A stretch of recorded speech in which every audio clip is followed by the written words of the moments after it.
Hello বন্ধুরা, তোমরা সবাই কেমন আছো? নিশ্চয়ই ভালো আছো এবং আমিও খুব ভালো আছি। তো দেখো, আজকে একটা নতুন ভিডিও নিয়ে চলে এসেছি। আমি অনেক দিন পর ভিডিও বানাচ্ছি। তো আজকে আগে আমি অনেকগুলো শর্ট ভিডিও বানিয়েছিলাম। তো সেই শর্ট ভিডিওগুলো আমি ছেড়েও ছিলাম, অনেকে দেখেছো, অনেকে দেখোনি। যারা দেখোনি তারা প্লিজ দেখে নিও এবং আমার চ্যানেলটাকে সাবস্ক্রাইব এবং লাইক করে দিও। তো দেখো, আজকে ভেবেছিলাম একটু বাপের বাড়ি যাব। তো বাপের বাড়ি যাওয়ার জন্য আমি মোটামুটি রেডি ছিলাম। তো এখন আমি যেতে পারছি না, কারণ বাইরে প্রচণ্ড প্রকারে বৃষ্টি পড়ছে এবং সেই পরিমাণে বৃষ্টিটা এতটাই বেড়ে গেছে যে আমি যেতে পারছি না। মাঝে মাঝে হচ্ছে, আবার মাঝে মাঝে থেমে যাচ্ছে। তো আমি কি করব, দেখি এখন থেমেছে কিনা। চলো বন্ধুরা, তোমাদের দেখাই। এই দেখো, বাইরের ওয়েদার খুবই খারাপ মোটামুটি।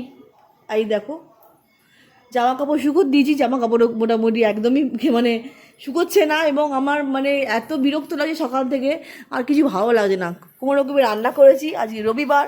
তো রবিবারে সন্ধেবেলা বসে আছি মেয়ের সাথে। এ দেখো আমার মেয়ে, মামা একটু হাই করে দাও সবাইকে। তো আমার মেয়ে এখন মোটামুটি রোববার বোর্ডে পড়াশোনার চাপটা একটু কম আছে। সকালবেলা পড়াশোনা করে নিয়েছে এবং এখন একটু খেলাধুলার দিকে মন দিয়েছে। আর তো এখনও খেলাধুলা করছি, আমি খেলাধুলাগুলো দেখছি এবং তোমাদের সাথে কথা বলছি। তো আমি ভেবেছিলাম আজকে একটু বাপের বাড়ি যাব। তো আজকে যেহেতু রোববার ছিল, তো আমি ভেবেছিলাম একটু বাপের বাড়ি যাব। এখন মেয়ে 3 দিন ছুটি আছে স্কুলে, বিশ্বকর্মা পুজোর উপলক্ষে আরও কী সব আছে, ওদের স্কুলে পুজো আছে কী সব বললো, কিন্তু ছুটি দিয়েছে। তো 3-4 দিন ছুটি আছে বলে আমি ভাবলাম 2-4 দিন বাপের বাড়ি থেকে ঘুরে আসি। তো যাওয়া হলো না, মনে হচ্ছে আজকে যাওয়ার হবে না, কারণ অনেকটাই বেলা হয়ে গেছে। দেখো প্রায় 7:30 বাজে। তো এখন আমি আর যেতে পারবো না, ভাবছি কালকে চলে যাব সকাল সকাল। তো আমার কি বলবো, এত ইচ্ছে ছিল আজকে যাবার, যেহেতু সানডে আছে আমি যাবো ভেবেছিলাম এবং গিয়ে তোমাদের সাথে আবার কথা বলতাম। কিন্তু সেটা আজকে আর হবে না। তোমাদেরকে আশা করছি কালকে নতুন কিছু দেখাতে পারবো। কিন্তু তোমরা সবাই ভালো থেকো এবং সুখে থেকো এবং শান্তিতে থেকো। তো এই দেখো, আমি আমার ছোট্ট ঘরটাকে তোমাদের দেখিয়ে দিই একবার। এই দেখো আমার ছোট্ট ঘর, ঠিক আছে। মোটামুটি আমি আজকে সকাল থেকে গুছিয়েছিলাম। গোছগাছ করার পরে তারপরে আমি রান্না বান্না করেছি, খাওয়া দাওয়া হয়ে গেছে।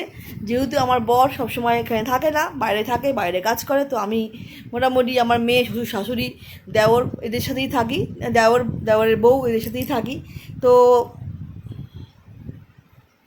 দেওরের বউ যেহেতু একটুখানি কাজকর্ম করে, ও মোটামুটি এখানে থাকে না। তো দেওর আর দেওরের বউ ওর বউয়ের বাপের বাড়ি আছে, সেই বাপের বাড়িতে গিয়েই থাকে। যেহেতু ওর বাবা মারা গেছে, তো মাকে দেখাশোনা করতে হয়, তাই জন্য ওখানে থাকে। তো আমার দেওর এবং দেওরের বউ অন্য বাপের বাড়িতেই থাকে, আবার এখানেও আসে। তো ছুটি ছাটা পেলেই এখানে চলে আসে। ওরা দুজনেই যেহেতু চাকরি বাকরি করে, ওরা খুব বিজি ম্যান, ঠিক আছে। তো আমি তো সেরকম বিজি ম্যান নই।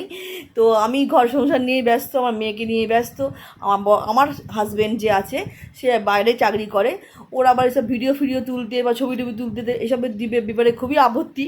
তো বলে তুমি ভিডিও করো, তুমি তোমার মেয়েকে নিয়ে ভালোভাবে ভিডিও করো, তোমার যা ইচ্ছে তুমি করো, কিন্তু আমাকে ভিডিওর মধ্যে অতটা এনো না, কারণ আমি এসব ভালো লাগে না। আমার আসলে অনেকে আছে না, ফটোতে তুলতে ভিডিও করতে সে ভালোবাসে না, আমার বড় অনেকটা সেরকমই, ঠিক আছে। তো যাই হোক, আমি কোনো একদিন তোমাদের নিশ্চয়ই চেষ্টা করব দেখানো, যদিও চায়। না হলে আবার যদি যদি না যেটা পছন্দ করে না, আমার মনে হয় সেটা না করাই ভালো, ঠিক আছে। তাতে সংসারে শান্তি এবং মনেও শান্তি, এটাই মনে হয় আমার। তাই জন্য ও যখন পছন্দ করে না, আমি ওই নৌকাকরণী ভিডিওতে আনতার কথা ভেবেছিলাম, কিন্তু ও বলেছে না, আমি ভিডিও করতে একদমই অভ্যস্ত নই, আমি পছন্দ করি না। তো ওই জন্য আমি আর ভিডিও আনিনি। এবং ছোটো ছোটো আগে যে শর্ট ভিডিওগুলো বানিয়েছিলাম, সেগুলো দেখবে আমি আর আমার মেয়েই বানাই, ঠিক আছে। আর আমার শ্বশুর শাশুড়ির সাথে তোলা তোমাদেরকে নিশ্চয়ই আমি চেষ্টা করবো আমার শ্বশুরকে শাশুড়িকে সবাইকে দেখানোর কোনো না কোনো একদিন, ঠিক আছে। ওনারাও ঠিক কি বলবো, এসব পছন্দ করেন না। আগেকার দিনের মানুষ তো সবাই একরকম যেহেতু হয় না, সেহেতু ওনারা অতটা সব ভিডিও ফটো সব তুলতে অভ্যস্ত নয়, ঠিক আছে। তবু আজকালকার দিনে যেসব উঠেছে, চেষ্টা করবো আমি তোমাদের সাথে সবটাই শেয়ার করার। তো আজকে আমি মোটামুটি চেষ্টা করছি যতটা তুলে ধরার, কারণ বাড়িতে এখন মোটামুটি কেউ নেই। যেহেতু কেউ নেই, সেই জন্য আমি আর আমার মেয়ে আছি। শ্বশুর শাশুড়ি একটুখানি ঘুরতে গেছে, একটু রাত করে ফিরবে 9টা-10টা নাগাদ। তো তারপরে আর জানি না ভিডিও করা সম্ভব হবে কি না, তখন তারপরে আমি রান্না বান্নায় আবার ব্যস্ত হয়ে পাবো। তো তাই জন্য তোমার সাথে টুকটাক করে ছোট্ট একটা ভিডিও করে নিলাম এবং তোমাদেরকে আমার মনের কথা জানালাম। তো তোমরা সবাই ভালো থেকো, গুড নাইট, শুভরাত্রি, আবার পরে দেখা হবে, টাটা, বাই বাই।